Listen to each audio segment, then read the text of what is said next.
Actualmente tengo 29 años, y las historias que voy a contar me sucedieron cuando tenía 19 años y trabajaba en un barco cerquero comercial en el sudeste de Alaska. Vi bastantes cosas extrañas mientras pescábamos en el desierto, pero esta primera historia es la más extraña y me persigue hasta el día de hoy. El barco en el que trabajaba era un viejo barco de cerco de madera de 60 pies, uno de los últimos de su tipo, ya que la mayoría de los barcos más nuevos están hechos de fibra de vidrio o aluminio. El capitán del barco se llamaba Buck, tenía casi 60 años, tenía sal en las venas y un bigote espeso con el que no se podía jugar. Éramos 3 tripulantes en total y todos éramos novatos, lo que no sucede muy a menudo. El verano anterior había sido una temporada particularmente mala y Buck básicamente tuvo un motín y perdió a todos los miembros veteranos de su tripulación. La tripulación estaba formada por mí, Jackson, Henry y Alex, y uno de nosotros tenía que conducir el esquife de cerco, que es la otra mitad de la operación. Es un bote de 12 pies con un motor interno, que es casi del mismo tamaño que el bote principal. Juntos, el bote de cerco y el bote principal arrastran una red en el agua que tiene aproximadamente un cuarto de milla de largo y aproximadamente 30 pies de profundidad en el medio. De todos modos, como yo era el menos estúpido de todos los nuevos trabajadores, o al menos eso es lo que Buck pensaba, me nombró conductor del bote de cerco, y siendo aún más tonto de lo que él pensaba que era, acepté felizmente el trabajo, y me sentí orgulloso de mí mismo por haber sido elegido. Henry y Alex trabajarían en la cubierta y apilarían la red mientras se tiraba de ella. Buck tenía una radio que él y yo usábamos para comunicarnos entre nosotros, así que podía decirle si estaba teniendo problemas, o él podía darme instrucciones para mover el bote a una posición diferente para pescar más peces. Hicimos una serie de entrenamiento en el medio del agua fuera de Petersburg, Alaska, para que pudiera tener una idea de cómo manejarlo, y no me fue tan mal para no haber manejado un bote en toda mi vida. Un set consiste en arrastrar la red en el agua durante 20 minutos y conducir el esquife junto al bote principal, donde desconecto y les lanzo todas las líneas que había estado arrastrando. Luego conecto mi esquife a una cuerda de remolque y comienzo a remolcar el bote principal mientras recogen la red llena de peces. Todo iba bien el día de entrenamiento, aparte de algunos pequeños contratiempos míos y de los 2 marineros. Hacia el final del último set, Buck me contactó por radio. «Hola, Jackson». «Swing», dijo muy preocupado. «Sí, Buck», le respondí. «Si alguna vez ves a alguien saludándote desde la orilla, no le devuelvas el saludo», dijo en un tono mortalmente serio. Buck era un tipo bastante tranquilo, pero cuando se trataba de pescar, no se andaba con rodeos. Entonces estaba confundido, pero pensé que solo estaba tratando de hacerle una broma al chico nuevo. Entonces me reí y le prometí que no saludaría a nadie que viera desde la orilla, y luego rápidamente me olvidé de lo que dijo. Estuvimos pescando 2 días de apertura fuera de Petersburg durante las primeras semanas. Una apertura fue cuando Fish and Game permitió que los pescadores comerciales salieran a pescar, así que pescamos 2 días sí y 2 días no durante las primeras semanas. Nuestra tercera semana, el segundo día, fue cuando lo vi por primera vez. Los peces generalmente nadan cerca de la orilla, así que normalmente remolcaba mi extremo de la línea a 10 o 20 pies de la orilla para atrapar la mayor cantidad de peces posible.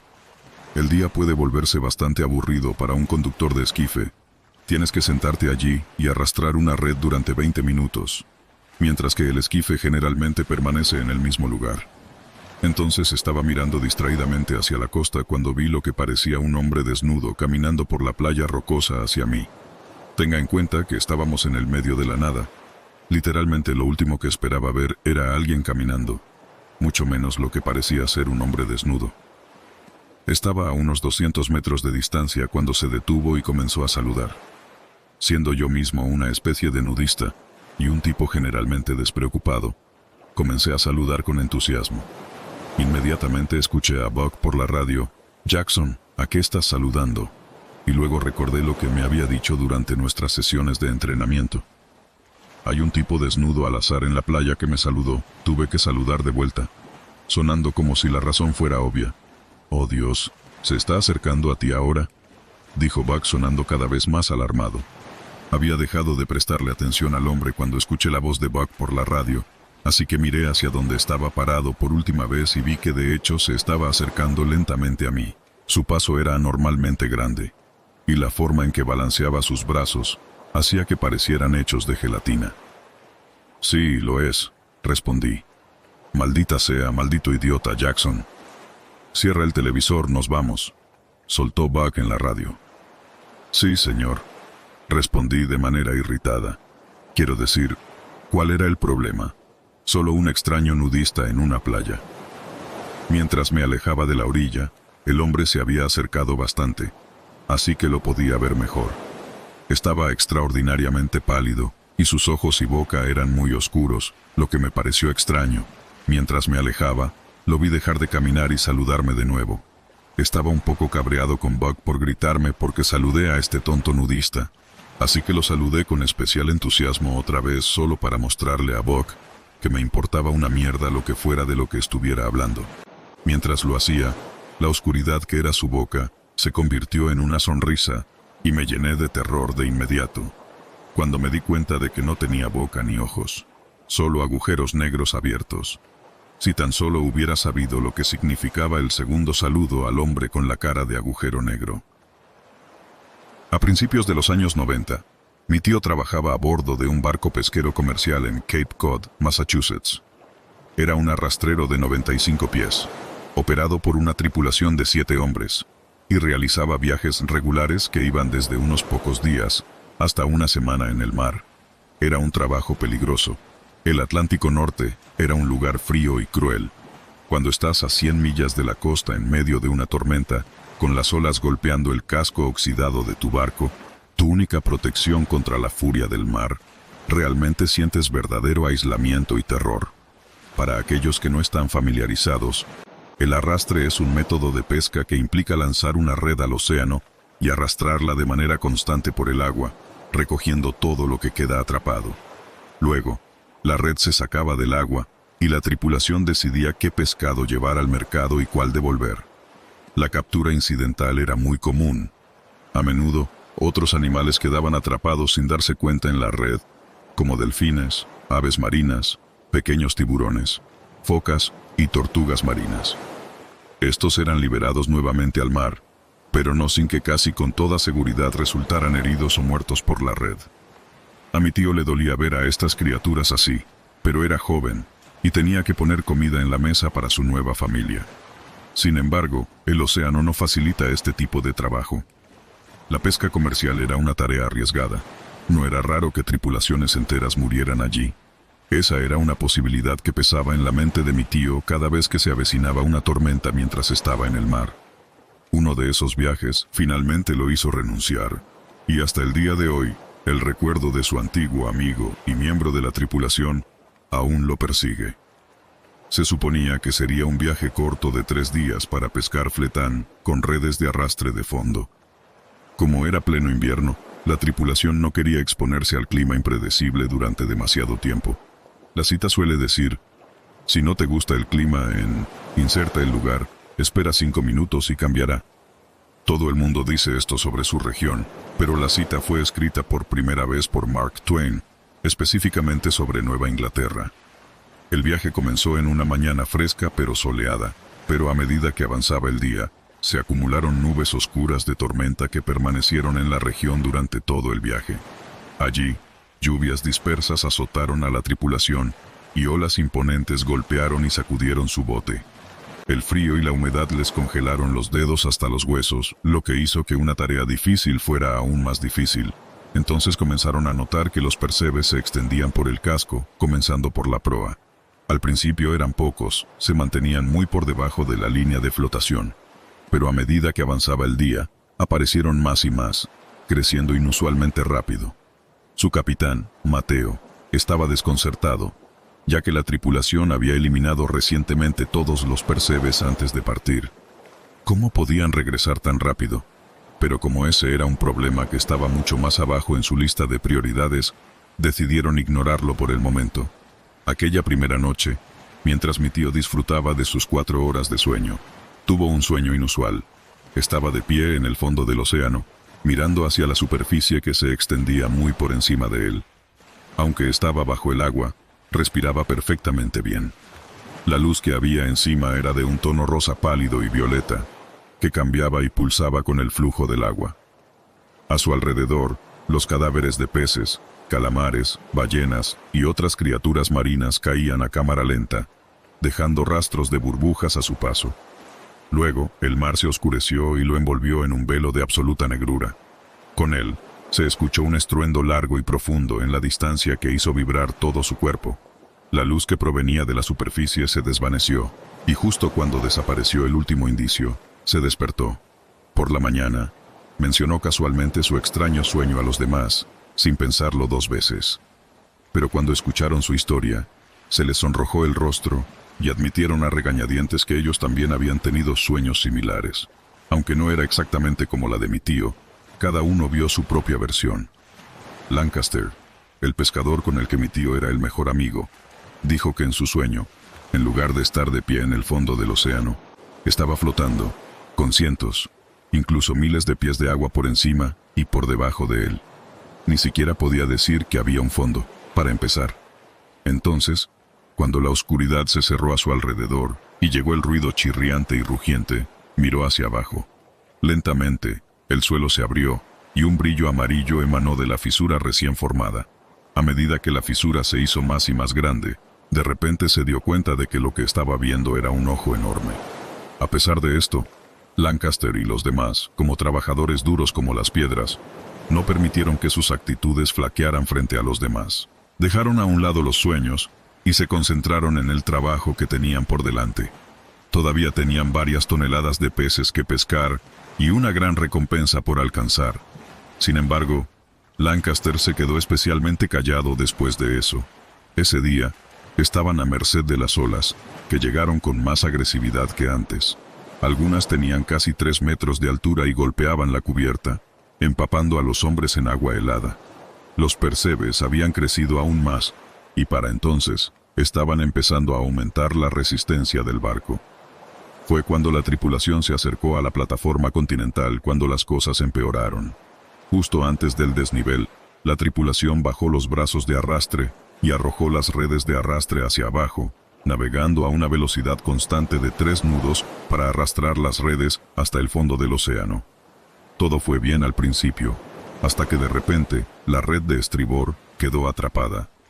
Esto no era un problema habitual, pero por más que la tripulación lo intentaba, no podían sacarla. En el sonar, vieron una forma grande e indistinta en el agua, justo detrás de la red de arrastre. Su contorno era borroso. No podían determinar exactamente qué forma era. Al principio pensaron que era un banco de peces, pero eso no explicaba lo que impedía que la red se moviera. Mientras observaban, la forma se hacía cada vez más grande. Mateo se burló de que el transductor debía de estar funcionando mal. Intentaron enrollar la red, con la esperanza de reducir las pérdidas antes de que sufriera demasiados daños, pero el cabrestante no se movía. Lo que fuera que mantenía la red en su lugar, era demasiado fuerte para que el cabrestante pudiera tirar. A estas alturas, el motor se estaba esforzando, y, cuanto más tiraban, más se tiraba hacia abajo el costado de estribor del barco, inclinándolo peligrosamente hacia el agua. Salió humo negro del escape cuando el motor comenzó a apagarse. En medio del caos, mi tío miró a Lancaster y se dio cuenta de que se había quedado completamente en blanco. Al principio, mi tío pensó que estaba paralizado por el miedo, pero eso no tenía sentido, porque Lancaster tenía más experiencia que él y no era ajeno a situaciones de alta intensidad como esta. Recordó lo sorprendido que estaba Lancaster por la mañana y se dio cuenta de que algo realmente lo había afectado. Pero no era el momento de preguntar. Mi tío lo agarró y le pidió que lo ayudara a bombear combustible diésel al motor a mano hasta que pudieran sacar el aire de la línea. Si el motor fallaba, quedarían varados en el mar. Fuera lo que fuese lo que tenía agarrada la red de arrastre, era increíblemente fuerte. Luego, después de luchar durante lo que pareció una eternidad, la red finalmente se liberó y los hombres pudieron enrollarla. En el sonar, la forma se retiró rápidamente, como si fuera solo una anomalía en la pantalla. Consiguieron revivir el motor y se alejaron a toda velocidad del área, ya que no querían quedarse más tiempo. Los brazos de arrastre llevaron las redes a la cubierta y los hombres rápidamente clasificaron su pesca fresca. Inmediatamente se dieron cuenta de que entre las criaturas que habían sacado había un enorme pez remo. Un monstruo absoluto de las profundidades. Parecía tener unos 30 pies de largo. Aunque estaba muerto, el cuerpo todavía estaba fresco, lo que significa que no podía haber muerto hace mucho tiempo. Un miembro de la tripulación, Isaac, se preguntó si eso era lo que había atrapado la red, pero la idea fue descartada rápidamente porque simplemente no había forma de que un animal pudiera haberlo hecho, y lo que detectó su sonar era mucho, mucho más grande. Aún así, los hombres estaban desconcertados por su hallazgo tan inusual. Los peces remo generalmente viven a profundidades de hasta 1000 metros y solo salían a la superficie si estaban enfermos o moribundos. En raras ocasiones, los pescadores los capturaban o sus cadáveres llegaban a la orilla. Otro miembro de la tripulación, Ortega, advirtió que los peces remo eran de mal augurio y que debían devolverlos lo más rápido posible. Los demás, incluido mi tío, se opusieron a la idea y le aseguraron a Ortega que todo estaría bien. Decidieron quedarse con el pez remo como recuerdo. Después de poner toda su captura en hielo en la bodega de abajo, pusieron el pez remo en un anzuelo y colgaron el cadáver con una cuerda de uno de los brazos de arrastre. Al regresar a la orilla, mi tío se dio cuenta de que Lancaster había estado en silencio todo el tiempo, y cuando no tenía los ojos clavados en una mirada muerta, constantemente miraba nervioso al pez remo. Mi tío le preguntó qué le pasaba, pero Lancaster no lo sabía. Simplemente sentía que había algo extraño en el cadáver. Una sensación de pavor inminente que no podía explicar. Realmente deberíamos haberlo devuelto, dijo finalmente. Esa noche, los dos estaban trabajando juntos, mientras los demás dormían. Lancaster se había vuelto cada vez más distante. Apenas respondía a mi tío, y cuando lo hacía, simplemente daba respuestas rápidas de una palabra. Varias veces mi tío lo sorprendió apoyado contra la barandilla, mirando fijamente la oscuridad del océano. En una última ocasión, su cabeza sobresalía tanto que parecía que una mala ola podría arrojarlo por la borda. Mi tío tuvo que detenerlo. Agarró a Lancaster por los hombros y le preguntó, ¿qué te pasa? Lancaster, imperturbable por la sacudida que había recibido, preguntó en un tono monótono y tranquilo, ¿lo ves? ¿Ver qué? Respondió mi tío. El comportamiento de Lancaster lo hizo finalmente admitir que había algo profundamente mal con su amigo. Quizás el mar finalmente lo estaba afectando, o era algo peor. Luchó por evitar que su mente se desplomara por la pendiente de posibilidades que no quería seguir. Lancaster simplemente continuó mirando, su mirada tan vacía como el vacío infinito debajo de ellos, como para decir que su silencio era la respuesta. Mi tío sintió un escalofrío recorrer su columna vertebral. Se soltó, asustado e inseguro de qué hacer. «No se muevan», dijo temblando. El aire era helado, como lo había sido durante todo el viaje, pero no lo sintió hasta ese preciso momento. «Voy a buscar a Mateo, ¿de acuerdo?» Lancaster no respondió. En cambio, se dio la vuelta para mirar al mar nuevamente. Mi tío corrió a la cubierta inferior para despertar al capitán, que al principio estaba un poco gruñón por haber sido interrumpido en su último sueño, pero se vio obligado a subir y ayudar. Al salir de la cabina, se detuvieron. Lancaster se había ido. Todo lo que encontraron fue el cuerpo húmedo y flácido del pez remo, balanceándose de un lado a otro con el suave balanceo del barco. Sus escamas plateadas se reflejaban de manera inquietante en las luces de cubierta de color amarillo pálido. A lo largo de su cuerpo había un corte enorme que revelaba su interior ahuecado completamente vacío de órganos internos, como una cáscara vacía desechada. Despertaron al resto de la tripulación y pronto los 6 hombres estaban buscando desesperadamente a Lancaster. Registraron todo el barco y apuntaron sus linternas al agua por si se había caído por la borda. Mateo hizo girar el bote, escudriñando frenéticamente el agua en busca de alguna señal de él. Al observar más de cerca al pez remo, se les encogió el estómago al darse cuenta de que no parecía que algo o alguien lo hubiera abierto y destripado. Parecía que algo dentro se había abierto paso hacia afuera. Sin correr más riesgos, la tripulación soltó al pez remo y lo arrojó por la borda para que el mar lo recuperara. Después de la desaparición de Lancaster, la Guardia Costera dirigió una gran operación de búsqueda para encontrarlo. Lamentablemente, tuvieron que admitir que, a juzgar por las condiciones del mar en esa época del año, habría muerto muy rápidamente de hipotermia poco después de entrar al agua.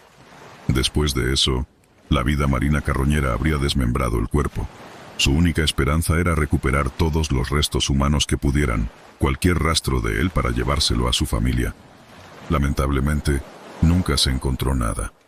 Mi tío expresó sus condolencias a la familia de Lancaster, y hasta el día de hoy, lamenta profundamente haber dejado a su amigo solo en esa noche fría. Lo único que mi padre quería hacer antes de morir era pescar otra trucha arcoíris. Me contaba historias de cómo, de niño, pescaba todos los veranos en una zona remota del río Snake y atrapaba enormes truchas arcoíris que pesaban más de 18 kilos. Pero eso había sido hacía mucho tiempo, y hacía años que no atrapaba una trucha. Estaba arruinado y se estaba muriendo de cáncer por la exposición a la gente naranja en Vietnam. Un hombre triste confinado en un hospicio con moho negro creciendo en las paredes y cucarachas arrastrándose por el suelo. Se pasaba todo el día sentado en un cubo de plástico de 30 litros junto al pequeño estanque del hospicio, pescando con una caña casera. El único pez que había en el estanque era un pez dorado que alguien había liberado. Debe haberlo atrapado cientos de veces. Yo quería ayudarlo, pero yo también estaba arruinado, ni siquiera tenía un coche que funcionara. Intenté conseguirle la indemnización del Departamento de Asuntos de los Veteranos a la que tenía derecho, pero simplemente denegaron sus reclamaciones una y otra vez, a pesar de que tenía toda la documentación necesaria. Le rogué a mi hermano, que tenía una cabaña junto al río Snake, que viniera a pescar con él, aunque fuera una vez, pero siempre se negaba, poniendo excusas ridículas. Parecía que no le importaba. No recuerdo que visitara nunca a nuestro padre. Pensé que iba a morir en ese hospicio sin volver a pescar truchas. Una mañana mi hermano me llamó de repente. Sonando frenético, me dijo que podíamos usar su cabaña durante unos días.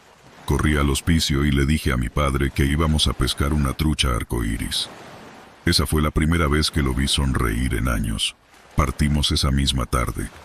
Tuve que empeñar mi anillo de bodas para conseguir el dinero para alquilar un coche, pero sabía que valdría la pena. Cuando nos acercábamos a la cabaña de mi hermano, mi padre empezó a sonreír y me contó cómo pescaba en estas aguas cuando era niño. Paramos en una tienda de cebos a unos pocos kilómetros de la cabaña. El propietario, un anciano de aspecto amenazador, me miró fijamente cuando entramos. «¿Qué demonios estás haciendo aquí?», me gruñó. «Solo estoy buscando un cebo», respondí. «Pensé que sabías lo suficiente como para no aparecer por aquí». Estuve confundido por unos segundos. Luego me di cuenta de lo que estaba pasando. «Debes estar confundiéndome con Jamie, mi hermano», dije, preguntándome qué había hecho para molestar al anciano detrás del mostrador. «Vete», gruñó. Está bien», dije mientras nos íbamos. Traté de calmar a mi padre. Le dije que no era gran cosa, que podríamos cavar fácilmente en busca de gusanos. Llegamos a la cabaña de troncos aislada un poco antes del atardecer. Estaba a unos cientos de pies del río, en un grupo de álamos.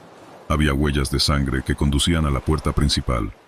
No pensé demasiado en ellas en ese momento. Solo pensé que mi hermano había ido a cazar y se había manchado las botas de sangre. La llave estaba debajo de la alfombra, como había dicho mi hermano. Era una cabaña bastante pequeña, de unos 200 metros cuadrados. Había 2 literas arrimadas contra una pared. Frente a ella había un sofá, sobre el que se había montado una cabeza de venado cola blanca de 8 puntas y una pequeña estufa de hierro fundido. 3 cañas de pescar estaban apoyadas contra una pared y 2 rifles Remington de cerrojo descansaban sobre un estante para armas. Mi padre, cansado del largo viaje, se desplomó en el sofá. Salí a buscar el retrete.